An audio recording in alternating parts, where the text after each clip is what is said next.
Johnny ചേട്ടാ, ഈ ദിലീപേട്ടന്റെ humour സിനിമകൾ നോക്കിയാൽ അറിയാം, അദ്ദേഹത്തിന്റെ ഒപ്പം നിൽക്കുന്ന ഒരു സുഹൃത്ത് അല്ലെങ്കിൽ അലിയൻ അച്ഛൻ, അങ്ങനെ ഒരു കഥാപാത്രം അദ്ദേഹത്തിന്റെ ക്യാരക്ടറിന് ഒപ്പമോ അതിനേക്കാളും മുകളിലോ പ്രേക്ഷകരുടെ ഉള്ളിൽ കയറുന്നതാണ്. ഇപ്പം പറക്കുന്നിളിയാണ്, സി ഡി മൂസ, കാര്യസ്ഥൻ, പഞ്ചാബി ഹൗസ്, ഇതിലെല്ലാം അദ്ദേഹത്തിന്റെ ഒപ്പം അല്ലെങ്കിൽ അതിനെ മുകളിൽ നിൽക്കുന്ന ഒരു കഥാപാത്രം ഉണ്ടാവും. ഇതില് ജോണി ചേട്ടന്റെ ക്യാരക്ടർ എങ്ങനെയാണ്, ത്രൂട്ട് നിൽക്കുന്നതാണോ അത് എന്താണ് അതിന്റെ ഒരു?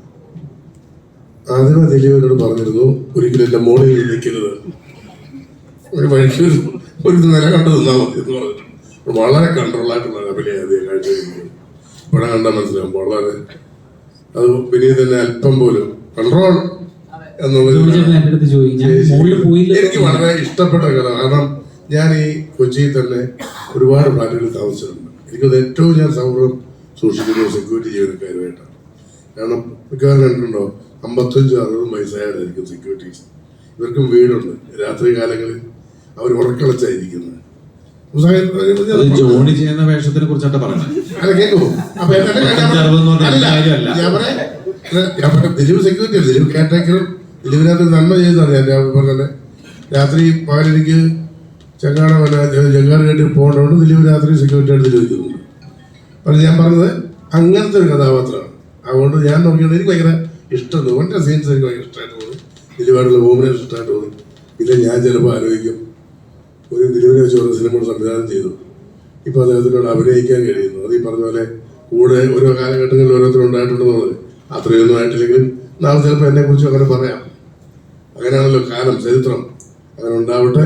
എന്തായാലും പവി കേട്ടേക്കറിൽ ഞാൻ വളരെ ഹാപ്പിയാണ്. ഒരു കാര്യം ഞാൻ പറയുന്നു, ന്യൂസ് കഴിയുമ്പോൾ സാധാരണക്കാരൊക്കെ പറയും ആ ദിലീപിൻ്റെ പുതിയ പടം ഉണ്ടല്ലോ, അഭിനീതി ചെയ്ത പടം കണ്ടിരിക്കാത്ത നല്ല രസമുണ്ട്, ആദ്യമായിട്ട് കാണാത്ത ഒരു പടമാണ് എന്ന് പറയും എന്ന് എനിക്കൊരു ഉൾവിളി തോന്നുന്നുണ്ട്. അല്ലാതെ ഞാൻ ഫിലിമും കിടുങ്ങുമെന്നൊന്നും പറഞ്ഞിട്ടില്ല കേട്ടോ. അപ്പം അല്ല ഇത് കാരണം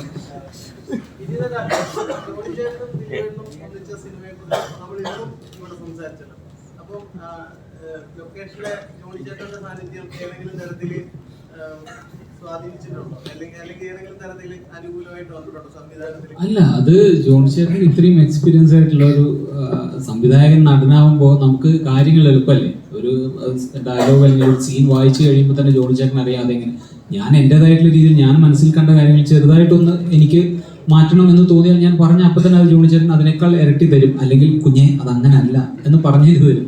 അപ്പോൾ അത് അങ്ങോട്ടും ഇങ്ങോട്ടും ഉള്ളൊരു ഷെയറാണ്. എനിക്ക് അദ്ദേഹത്തിൽ നിന്നും മനസ്സിലാക്കാനും പഠിക്കാനൊക്കെ കാര്യങ്ങൾ ഭയങ്കര ഹെൽപ്ഫുൾ അല്ലേ.